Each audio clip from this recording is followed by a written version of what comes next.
Hola, mi nombre es María Belén Vera y yo les voy a explicar un poco acerca del mecanismo del miedo. Para esto debemos empezar por definir qué es miedo. Bueno, según Aristóteles, él definió el miedo como una aflicción o barullo de la imaginación cuando se está a punto de sobrevenir un mal destructivo o aflictivo. Pero en términos actuales se puede definir al miedo, según lo explica Domínguez en su artículo sobre el miedo de la Universidad de Oviedo, como una emoción más o menos pasajera que aparece cuando se presiente o se supone un peligro real o aparente. Pero, ¿cómo se desarrolla el miedo? Ante la presencia de una amenaza surge una actividad neurológica elevada y sostenida, además de un ligero aumento en la frecuencia cardíaca, la presión sanguínea y la resistencia eléctrica de la piel. Se realizó un estudio en la Universidad de Texas donde se usó un electroencefalograma para revelar la reacción del cerebro ante un evento amenazante, o sea, ante el miedo. Primero se inicia la actividad en la parte posterior del cerebro, donde sucede el control emocional y este interactúa con el hipocampo, que es donde está el centro de la memoria. Luego aumenta la actividad del lóbulo occipital, el que está en azul, que es el área donde se procesa la información visual. Después aumenta la actividad en el lóbulo frontal, que es el que está marcado en rojo, y este es el área del procesamiento de pensamientos. Finalmente, aumentan las ondas beta relacionadas con el comportamiento motor. Esto principalmente indica que la corteza motora calienta motores en el caso de que necesitemos movernos para evitar la amenaza que hemos percibido previamente. Entonces, los instigadores o lo que podría provocar el miedo podría ser una separación física o también psicológica, o una pérdida o un fracaso. Podría ser también una decepción, especialmente si se han desvanecido esperanzas puestas en algo. El ejemplo de esto lo podemos ver en la imagen número 1, que se muestra ahí una decepción o una ruptura amorosa, podría ser.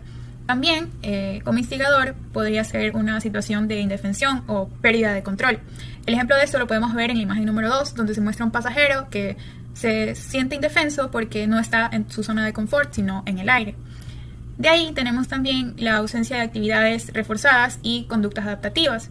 Además, también podría ser el dolor crónico. Se refleja esto en la tercera imagen, donde aparentemente un señor está sufriendo de un severo dolor de cabeza. Entonces, el miedo podría ser estaré sufriendo de alguna migraña o tener el colesterol elevado.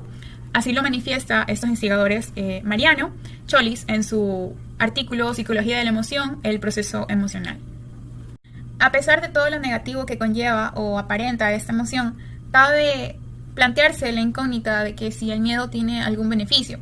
Bueno, según la Fundación Crear Salud, el miedo ayuda a movilizar al organismo, lo mantiene alerta y hace que podamos tomar diferentes medidas dependiendo del peligro al que nos enfrentamos.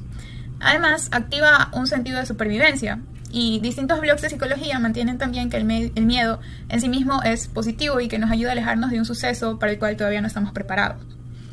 Entre las funciones del miedo que expone Chollis se encuentra la facilitación de respuestas de escape, que el organismo reaccione rápidamente y que el miedo también moviliza gran cantidad de energía, por lo que ejecutamos respuestas mucho más intensas que nos podrían salvar.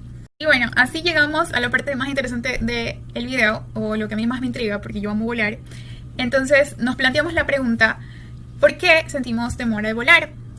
Pues bien, el miedo a volar se puede identificar generalmente como aviofobia o como algo un poco menor, como un fenómeno perturbador del bienestar, dependiendo de la magnitud del temor que se genere o se sienta. Para saber por qué tenemos miedo a volar, debemos primero conocer sus raíces, que pueden ser la falta de control, el miedo a las alturas, el miedo a una caída, miedo a los espacios cerrados, problemas de confianza, terror a quedar atrapado o sufrir algún tipo de ataque durante el vuelo, no terrorista. La Escuela de Psicología de la Universidad de Magallanes, en Chile, realizó un estudio sobre el miedo a volar en el que participaron 287 personas. En dicho estudio se concluyó que, aunque los niveles generales del grado de miedo son más bien bajos y no corresponden a promedios atribuibles a la presencia de un miedo paralizante o una fobia, así es descrito como un fenómeno perturbador del bienestar. Sin embargo, esto no se puede generalizar para todos los pasajeros, porque hay pasajeros que sí sufren de una fobia a volar. Además, en este estudio los participantes aclararon que se sienten a gusto cuando el capitán o la tripulación dan una información completa frente a situaciones especiales, como por ejemplo frente a una turbulencia o el cambio de ruta. Les gusta mantenerse informados y eso los tranquiliza. También señalaron que les resulta útil ver al personal de aerolínea o a los tripulantes de cabina en calma cuando se está en medio de turbulencias o cuando hay problemas con el clima. Gracias.